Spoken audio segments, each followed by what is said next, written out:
The young recruit, Titus Curius Linus, has been in the Roman legion for 2 years now. Like his comrades in the unit, he continues to train in the art of weaponry. Caius Marcius Salmorius, seasoned legionary, soon to be retired, has taken him under his wing. In Roman imperial times, a legion was around 5,000 troops strong, but a soldier's everyday life was probably more aptly defined by his immediate circle, especially what was called his contubernium. This was the group formed by his tent mates, or barrack mates, which were 8 men who were used to living together and working together. The group fostered a number of fraternal interactions, but mostly it was within this tight group that the everyday personal and professional life of the soldier in the army really took place.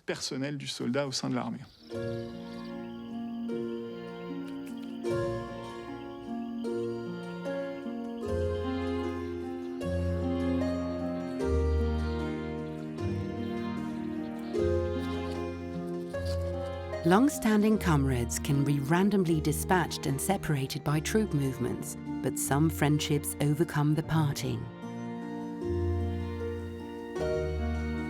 Many greetings to you, Paris, my brother. I wanted you to know I'm doing well, and that I hope that you are too. You neglectful man, who has not sent me even one mail, whilst I act most differently by writing to you, my brother, my garrison mate. This friendly correspondence between 2 legionaries has travelled some 2,000 years thanks to the Vindolanda tablets. This is a correspondence between 2 friends catching up with each other. And it's great that you can see this friendship blossoming. They're asking after each other's health. One is apologising because he hasn't written for a while. Also, say hello again to your messmates. How is everybody else in the unit? You get a sense that these 2 guys, Salonius and Paris, have served together. They're now apart, but they're good friends and they're keeping in contact with one another. Letters like this gives us a window into a very different type of life for Roman soldiers, one of great comradeship and shared experiences.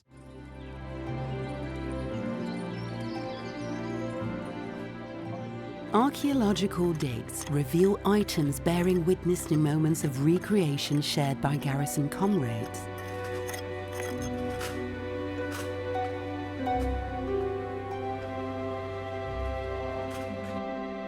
What we've got here are 2 examples of a very rare artefact, 2 examples of boxing gloves, which have never, until we found those, ever been found anywhere in the Roman Empire. These are made for boxing between Roman soldiers, most likely.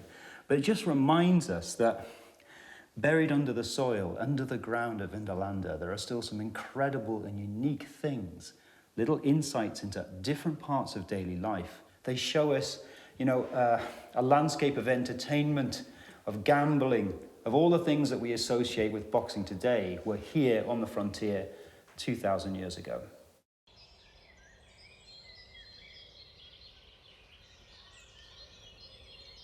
From time to time, probably away from their comrades' eyes and from the camp's agitation, the legionary would wander in more personal activities. On this shard of an amphora, we can see writing exercises. Using a dry point, a legionary was probably trying to learn Latin and practicing his writing by drawing letters over again. So this is a beautiful little leather mouse or a little toy that's come from the site. And it's been made out of a scrap piece of leather. It's quite a thick piece of leather, probably the sort of leather that you use to make a shoe. This is a sort of little creature which the Romans would have been extremely familiar with on the site.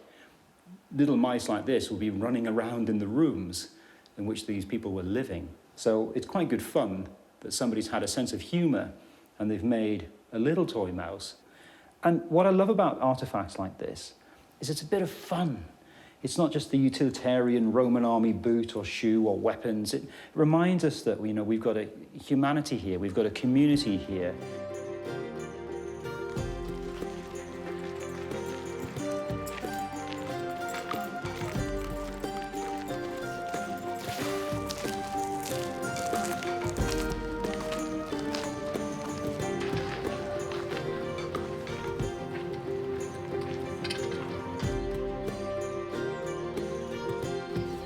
In the buzz of the forts, pets also had their rightful place.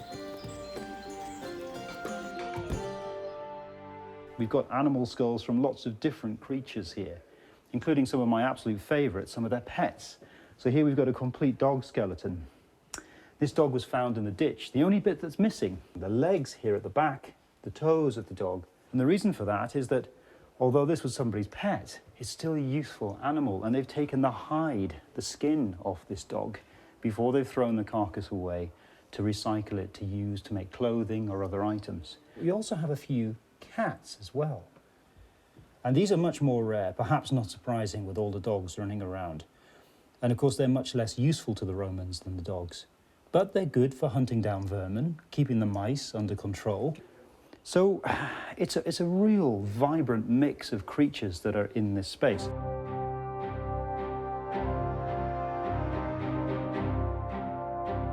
The legionary's living space was set up around his barracks.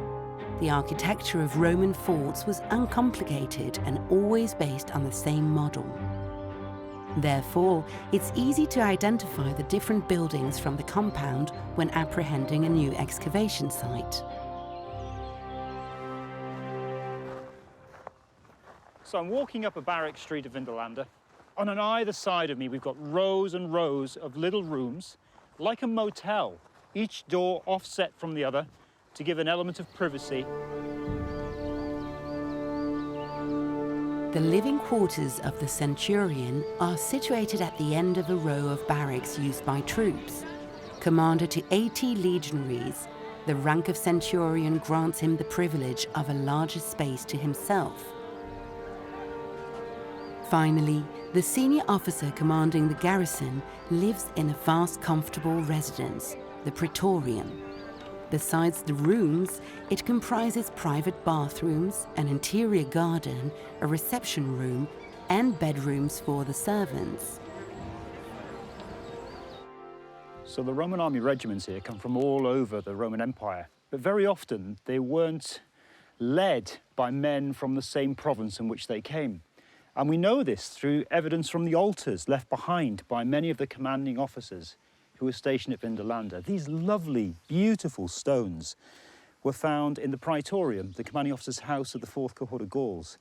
And they're set up to the genie of the house, the spirit of the house, to look after the household while the commanders are there.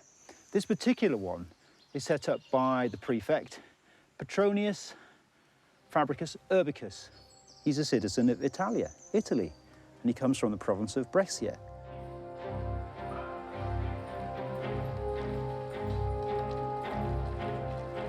It seems only logical that commanding officers would come from Italy, but where do the troops all come from?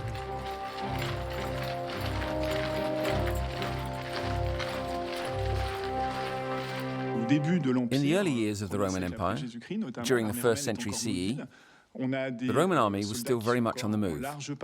At first, soldiers were Italian for the most part, but with time, the army started recruiting people who lived in areas around the camps where the legions were stationed. This created a shift in the demographic profile of the Roman troops. The Roman army became multi-ethnic, and if we try and push the categorization further, at the individual level, also mostly rural. This is hardly surprising since the population of the empire was mostly rural. Finally, a percentage of soldiers also had a high degree of literacy, so one mustn't picture the Roman army as an ignorant peasant army.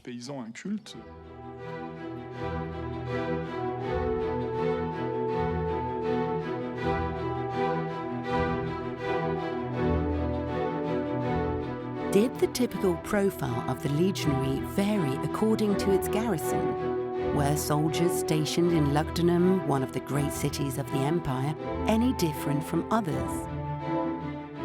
The ancient capital of the Three Gauls holds many remains of its prestigious Roman history. The antique theatre and Odeon are a testament to the importance of the city of Lugdunum some 2,000 years ago. Behind these constructions, in the Parc de la Visitation, on the famous hill of Fourvière, archaeologists think they may have uncovered the city's garrison. It is quite extraordinary to discover this military camp in Lyon, the Lyon urban cohort's own camp. The camp had been debated for a long time among scientists, but had never actually been located. Thanks to stratigraphy, we know the military site was occupied between 69 and 197 AD. The conviction these are indeed the vestiges of this urban garrison is the sheer quantity of recovered military artefacts. Luc Aguillot is an archaeologist specialized in Roman weaponry. He is attempting to extract an odd metal shard planted vertically. That's great. This artifact was in the cross-section. All the offensive weapons present here are typically used by a legionary. That's right. And add up to a military camp environment. There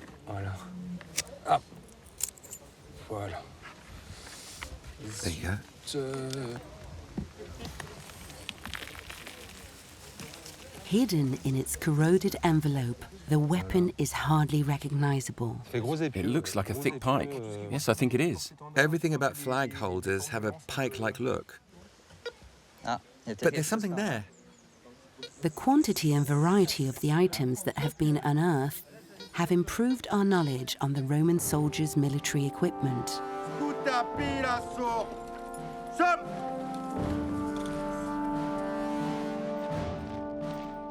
People often picture the Roman army with soldiers all wearing the same uniform, but what archaeological finds show is that in fact the opposite seems to be true. The Roman army had a very heterogeneous outfit. Obviously not concerning the basic equipment. They all had a gladius sword, a shield, a spear, all had body armor and so on. But we've seen differences in helmet shapes, sword shapes, in the decoration of the scabbards, and the decoration of the belts. The only thing that's common to all are the shape and the decoration of the shield. The shield had to be decorated with the unit or legion's colours, but the rest was rather disparate.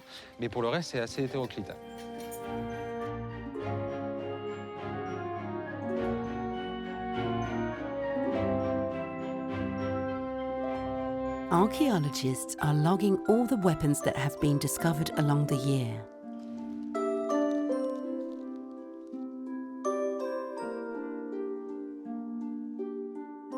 It's impressive. With all the artifacts laid out on the table, we realize how many weapons of the 1st century have been discovered in this warehouse. Yes, this is truly extraordinary. We've never found such a massive collection so far remote from the borders of the Roman Empire, because Central Gaul wasn't a particularly militarized area at the time. We found almost 300 weapons in just this one armory storage building. That's what you see here.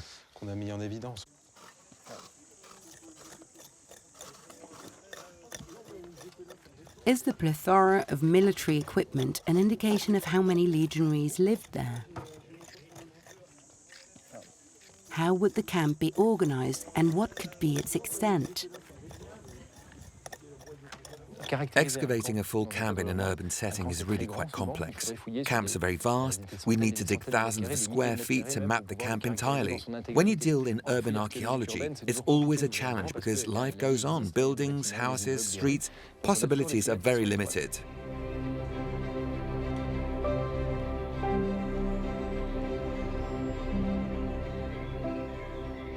To map out underground structures, the team does a geophysical prospection in the immediate surroundings of the site. Christophe Benesch, who specializes in this technique, has taken the lead of the operations.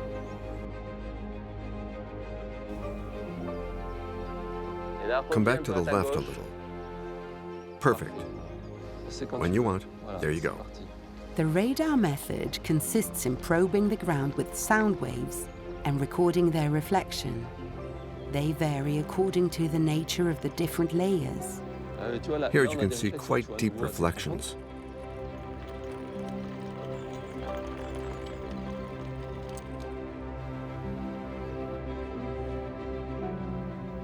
The electric method, on the other hand, consists in probing with electrodes. Electricity will travel at different speeds according to the density of the ground layers.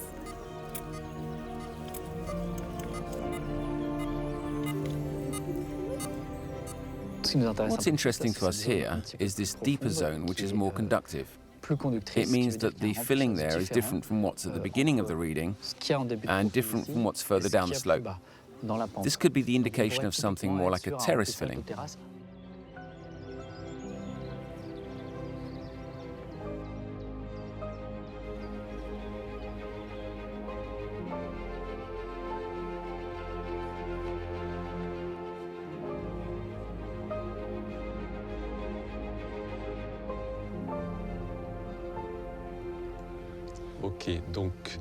I'm going to show you the radar readings on the meadow, the grassy part, 80 centimeters down. We're starting to see things. That's when it becomes interesting, because we start to see a network of lines that are evocative of the antique remains of the site. We imagined a pathway with this orientation in this area. It could be consistent with the gateway at the edge here, the gateway between these two roads along this other road over here. This is very interesting. Down at 1.20 meters, the two alignments are still very clear. We can see them very clearly. We can see them distinctly, and there's a shape here that's becoming sharper. Nice shape. The structure appears more precisely at 1.40 meters. We can see how clean it is. It's a nice straight square. A little room or a construction of sorts. Combining geophysical and archaeological evidence, the shape of military barracks and surrounding quarters are starting to materialize.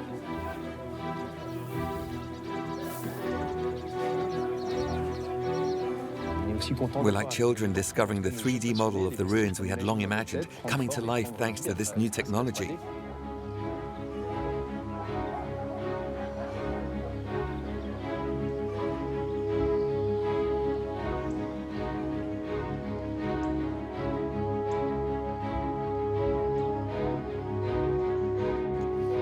Some structures are excellent landmarks linking the different areas of the camp with one another. The sewage system we discovered this year, which is really the extension of the vestiges we dug out the previous years, is particularly interesting to us. It's like the backbone of the archaeological site. It's the central element around which all the different parts of the military camp are organized. Year after year, we've been studying it, and it's really well preserved. What's really quite amazing is that the sewer ultimately served as a waste disposal system. At the end of the day, we're scavengers of the past, and we mostly dig for things people just left there. This is how we discovered many objects linked to their everyday lives. Pottery shards, but also toiletries and toys that have been abandoned there, washed away by the rain and ending up in the gutter. These objects are clues as to who the legionaries of this great city really were and what their role was. The garrison stationed here in Lyon, the urban cohort of Lyon, had several purposes.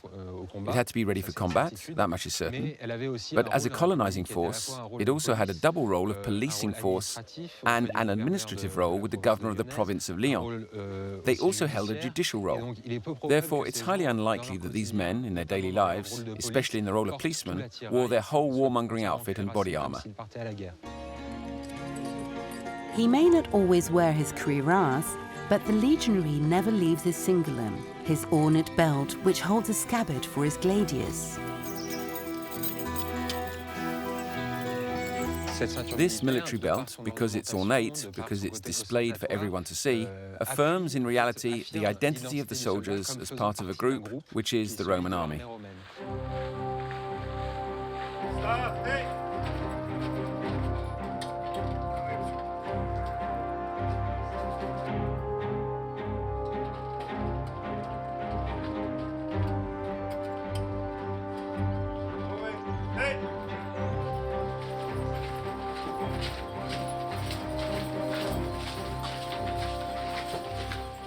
What's interesting with the Visitation excavation site, besides all the military furniture, is that we also found more intimate items used in the everyday life of the legionaries.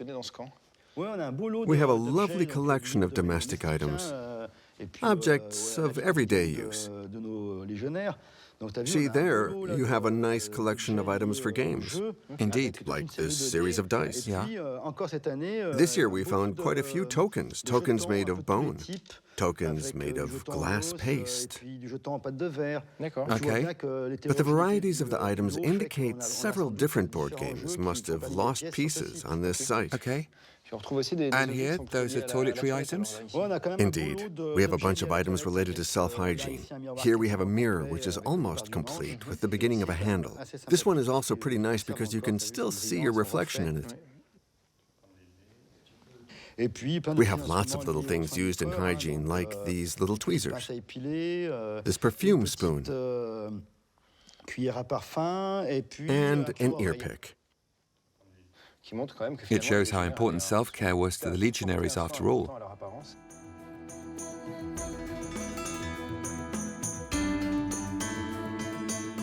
Why were legionaries so concerned with hygiene and self-care? Despite their mandatory celibacy, maybe they still had the desire to seduce. When Augustus created the professional army, he demanded that soldiers be devoted to their new occupation, and he put a ban on legal marriage for soldiers who were Roman citizens. One mustn't imagine this ban as being absolute. It would have been unrealistic to ban any kind of relationship with women during the whole 25 years that military service lasted.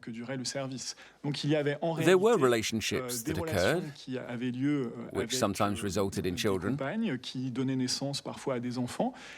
but it was only at the end of military service that this union became official and that the children became legitimate. Soldiers could therefore have a personal life, intimate and sexual life, a family life, despite their military status.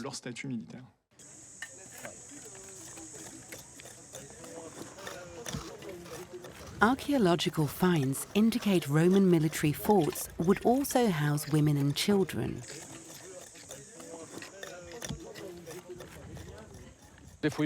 Researchers found this object, the top part of a clay figurine, probably made in Lyon. It's a hooded figure, dressed as a Gaul. This Gaul was called a cacalitus. It's basically a doll, and we found several of these in Lyon. They have jointed arms and legs like action figures, a very telling object related to this site. At Vindolanda, the oxygen-poor soil has preserved many items made of wood or leather that once belonged to women or children. Barbara Burley, the museum's curator, is taking stock of recent finds. We have wonderful examples of what life was like nearly 2,000 years ago. We have objects that really show us that there were women and that there were children living here on site. And I've got some of them here on the table for us. This is a fabulous example of this, is this tiny little child's shoe. I don't even know if this child would have been walking yet. It's so small. And it tells us that they were here as well. And we've got lots of children's shoes. We also have women's objects. So this is a beautiful woman's shoe. The reason we know that this is a woman's shoe is because not only its size, it's smaller than what we'd expect to find for a man's shoe, but a lot of times our women's shoes are showing these lovely decorated stud patterns. And I always wonder if on a dirt surface they would leave these kind of impressions. We also have these, which I find fascinating. They're hair combs made of boxwood, probably imported from the Mediterranean. They are such a glimpse into daily life. They show that people were caring, just as we do today, about how they would present themselves and how they would look. And another example of women living here on site would be this one, which is a spindle whorl. Now, of course, men can spin wool, but it was part of women's life in the Roman period that they had to be there for the textile production, so you would have made clothes for your own family. The recent finds at Vindolanda go against the preconceived narrative of a community of men close to women and children.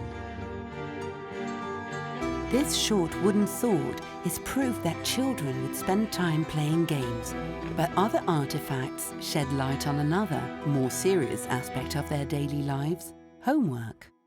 This is a writing lesson, and it's actually a line from Virgil's Aeneid. The winged bird flew over the walls of the city. So, wow, we've got one of the great texts of the Roman world being copied out at Vindolanda.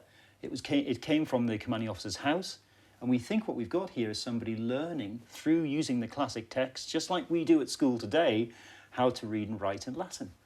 And so they've got the first line spot on. They've done really well. The second line, you can see it starts to go a little bit, ooh, and then in a different hand, we've got SEG. This, we believe, is the teacher writing sloppy work at the bottom of the letter. So one can imagine a certain punishment might have come from this, perhaps a good beating with a stick or something like that.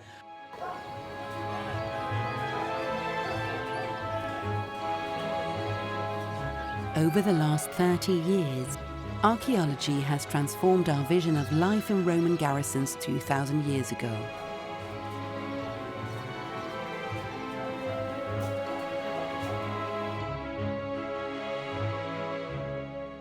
For mixed communities, we look at evidence for the sort of dress or material that women and children might use instead of men. And guess what? We find just as much of that inside the fort as we do outside. But equally, and this is just as important, the Roman soldiers aren't restrained to living inside their forts. They're also living in the towns outside the forts. Those are military towns. It's all one thing. And when we excavate the buildings out there, we find as much bits of armor and military kit and weapons as we do inside here.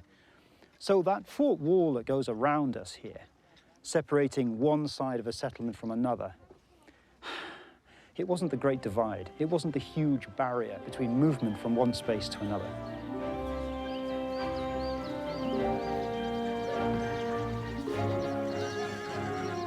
Therefore, women and children would enter the forts. The legionaries had female companions. As a testimony to these relationships, some moving items have stood the test of time.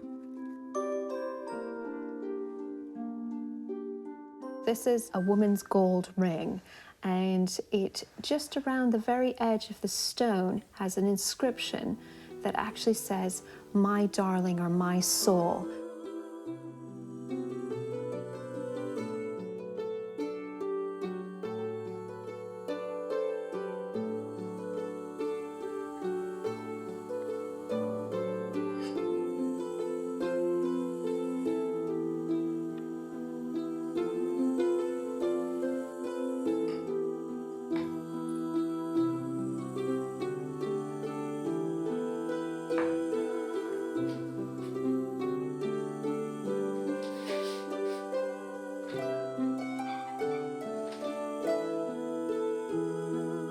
Claudia Severa salutes you, Lepidina.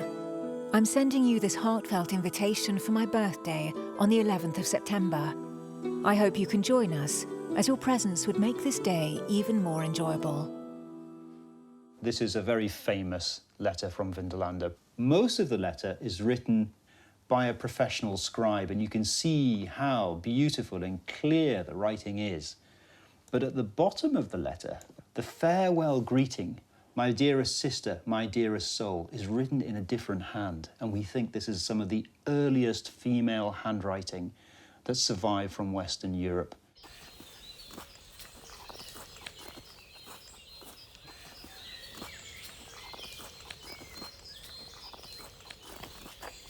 The Vindolanda digs have brought to light touching remnants, hinting both at the lighter side of life in the camps and its darker aspects.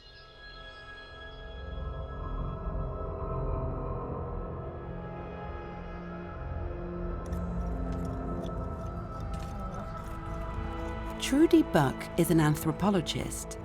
Although she regularly takes part in the excavation campaigns, she takes a special interest in the numerous human dramas that would rock the fort's daily life.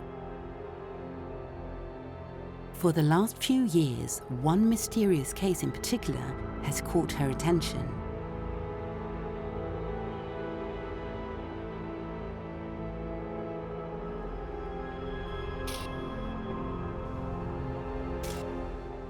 This is the site of a burial of a 10-year-old child, a girl, who was found literally underneath the floor of this barrack building in this far corner. Now, that was it was extremely unexpected. At first, it was thought maybe it was an ape. We know that the Romans sometimes kept apes or monkeys as pets because the Romans don't bury their dead inside where they live. They're very superstitious. They're afraid of ghosts, and the laws prohibit burying within places that they live. So to find a child here suggests something untoward had happened. It definitely suggests that she was probably murdered. Most of her body was really well preserved. What we don't have is much of her skull, and this is possibly because she may have been killed by being hit over the head with something, which could have caused open wounds. And we know through forensic anthropology methods that if you've got an open wound, that place quite often will start to decompose the quickest. And so it's not definite, but that's where we think she may have been hit and what killed her. Who was this child? What was she doing in the soldiers' barracks? This is an image of the child when she was found. So she's laid on her left-hand side, and her arms are very sort of tucked up like this in front of her body. Isotope analysis of the well-preserved teeth have led Trudy to believe that the child spent the first years of her life in the Mediterranean basin. Maybe she was a young slave brought back from a military campaign, caught in a rivalry between legionaries, and murdered. At the time, the killing of a slave was considered a violation of the master's property.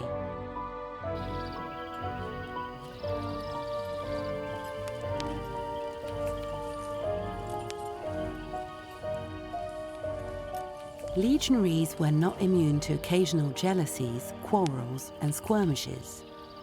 Some tablets found at Vindolanda tell of tensions, conflicts, or even repudiation.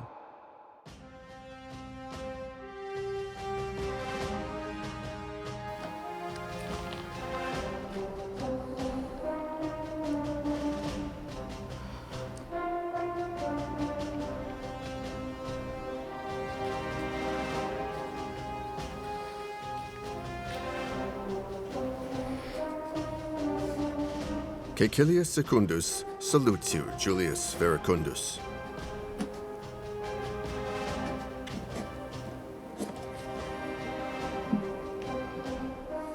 I've shown Centurion Decuminus the tablets you sent about anger and abuse among the soldiers. This calls for punishment, and we should discuss the matter further.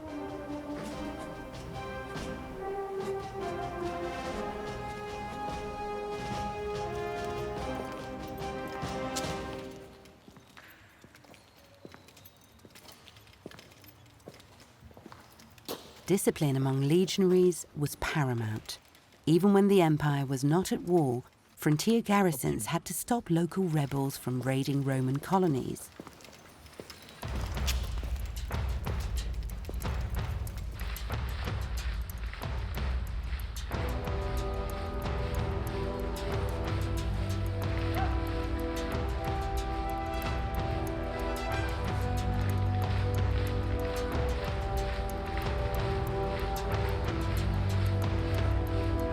And the retaliations carried out by the Vindolanda garrison have left their mark. The anthropologist Trudy Buck has been analysing human remains discovered along the ramparts. We found a human skull.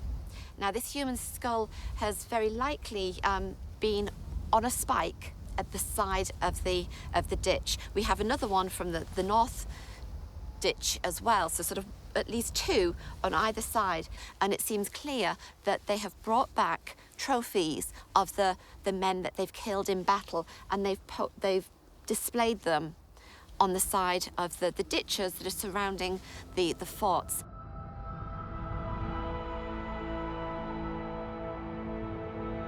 Along with the skulls, a humerus was also found in the defensive ditch. What's interesting about this particular bone is its size. This is one of the largest arm bones that I have seen.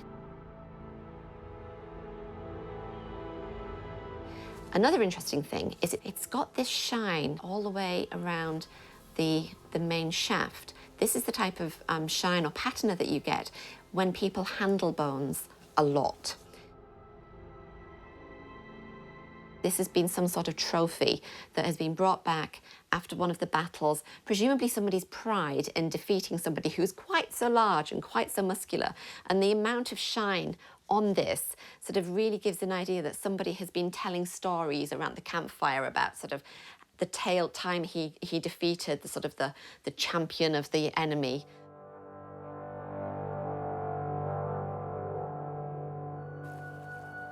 As the original skulls were too fragile, 3D replicas had to be made for Trudy to examine the injury signs.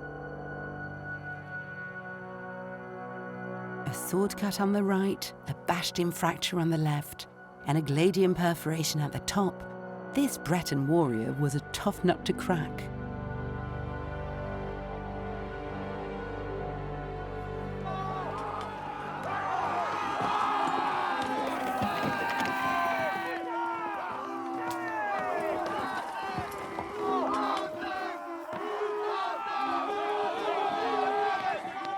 It suggests a really aggressive fight, a really sort of big face-to-face combat. And some of the things that we've been able to find out about this individual from his skull tells us why maybe he was fighting in this way. We've managed to get DNA and isotopes from his teeth. His DNA tells us that one of his parents was Italian. The isotopes in his teeth, the things that tell us where he grew up, they suggest he grew up north of Hadrian's Wall. Now, if that's where he grew up, that's presumably where his mother lived as well. So are we looking here at the product of a rape of a native woman by a Roman soldier? And does that explain why he's fought so hard, why he's been so difficult to kill? Because he's been fighting not just for his people, but also for the honour of his mother.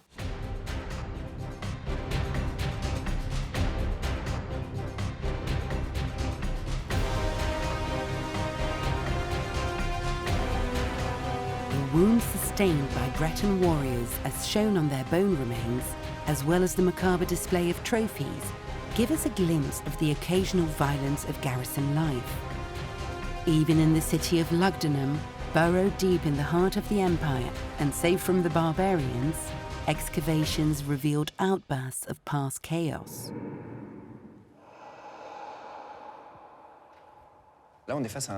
This skull was discovered on the excavation site in one of the digs of the military complex. It was identified as a legionnaire's and is particularly interesting.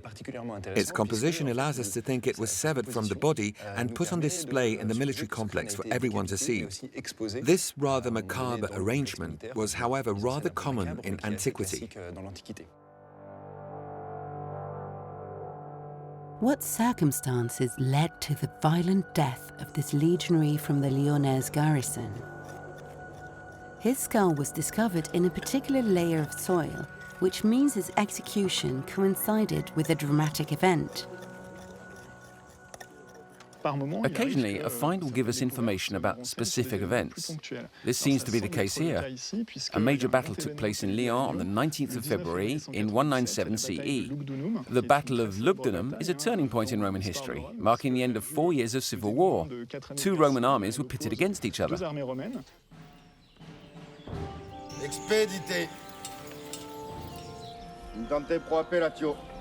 Above all, legionaries were fighters devoted to the cause of Rome, but this did not prevent them from being entangled in fratricidal wars or taking sides in times of trouble. Gaius Marcius Salmorius. Marcus Coelius Victor. When we left our homeland, we were told our goal was to defend the sacred rights of so many citizens. We readily gave our blood, sacrificed our youth and our hopes. Our spirit on the front line may be unwavering. I am told Rome is awash with cabals and plots and treacherous schemes. Reassure me as soon as possible and tell me we can depend on our fellow citizens' support while we protect the greatness of the Empire. If it should be otherwise, if our bleached bones should be sacrificed in vain, then beware of the Legion's wrath. In 197 AD, Claudius Albinus, leader of the legions of Brittany, crossed the English Channel and settled in Lyon. It was there that Septimius Severus, who had become the rightful emperor by force, came to fight his rival with the legions of the Danube and the Rhine.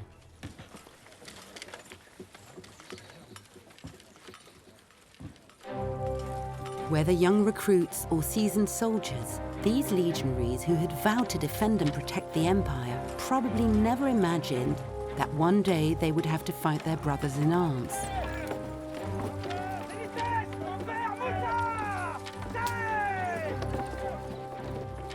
The garrison stationed in Lyon, the urban cohort, took part in these clashes on the side of Albinus.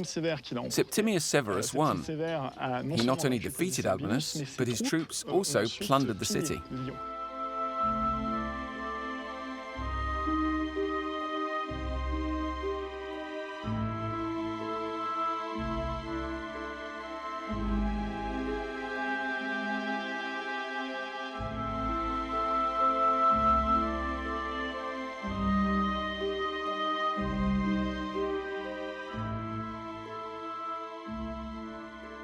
Lyon's urban cohort, which rallied Albinus, likely put up fierce resistance around and even inside the garrison.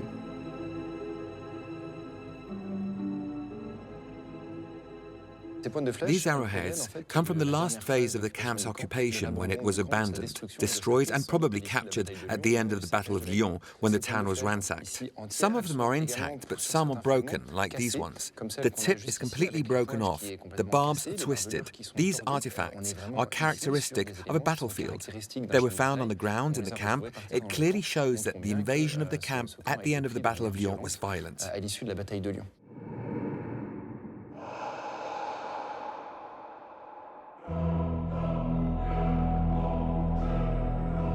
Roman provinces were regularly torn apart by coups and power plays, evidence of the complexity of keeping together such a vast empire made of many diverse people.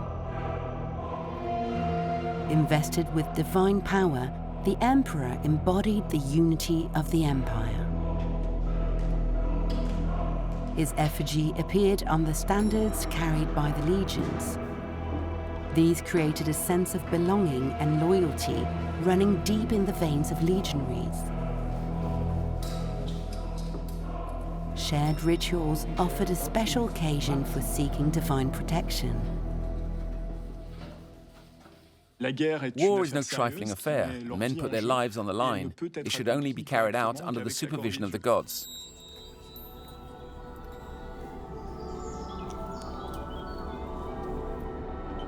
Jupiter Optimus Maximus. Jupiter, ruler of the earth and sky, and Mars, god of war, are often invoked. Religious life for a Roman soldier was punctuated by public ceremonies that brought together his unit. These were supervised by commanders who performed the rituals on behalf of the army. These were important occasions since the whole unit was gathered together.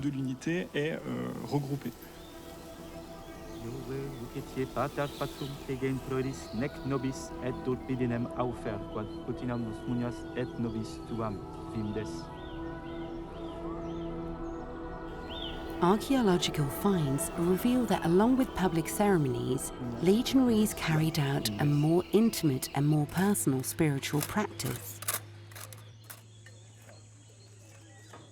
At the excavation site in Lyon, archaeologists have unearthed an intriguing structure. This masonry base is a bit of a puzzle. It's coated with hydraulic mortar coat. Of course, the top is eroded, but there's a clue that may help understand its purpose. We've discovered miniature oil lamps, and these were often used for deposit rites. Instead of giving real oil lamps, they would place these objects that are facsimiles.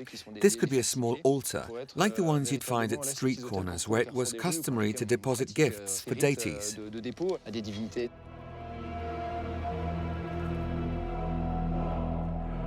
Soldiers pray to the goddess or god they have chosen to watch over their destiny. The cult of the goddess Fortuna is very important to legionaries. Whenever you go into battle, it's better to have Fortuna, goddess of luck, on your side. It's quite common to find these little statuettes of deities. Legionaries would carry these from garrison to garrison and worship them daily, with incense, a little wine, a little food, to honor the contract between the goddess and the person to whom the figurine belonged.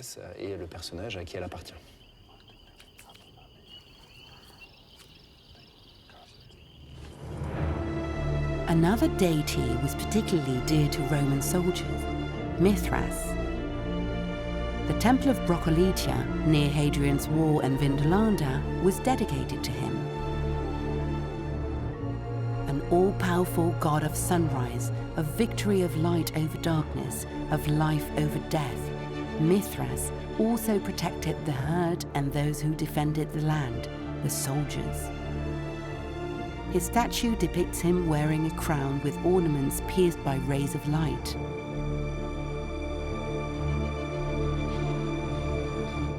A legionary who is protected by Mithras and survives the battle and illnesses will be able to retire at the end of his 25 years of service.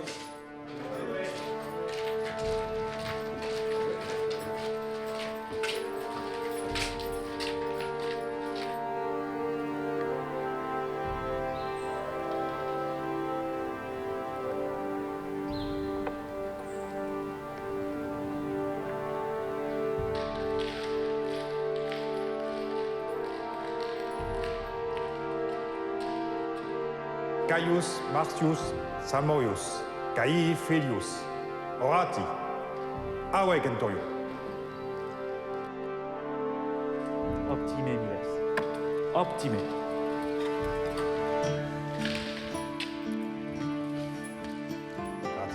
Bona fortuna tibi. Awe Gentorio.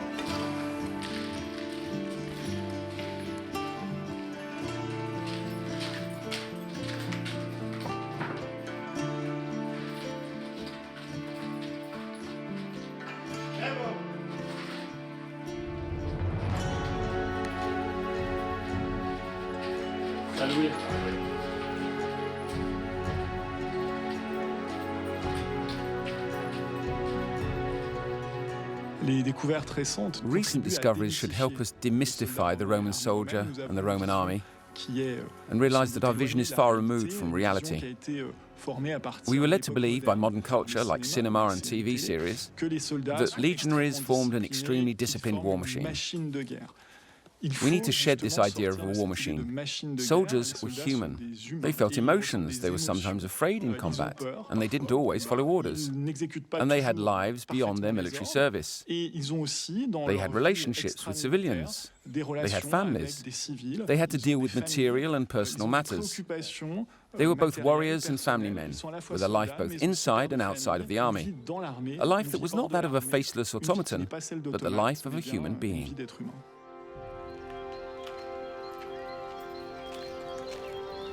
Will Caius Marcius Salmorius go on to become a merchant, a magistrate, or a farmer?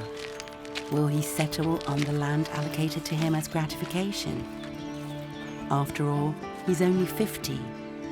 For him, a new life begins.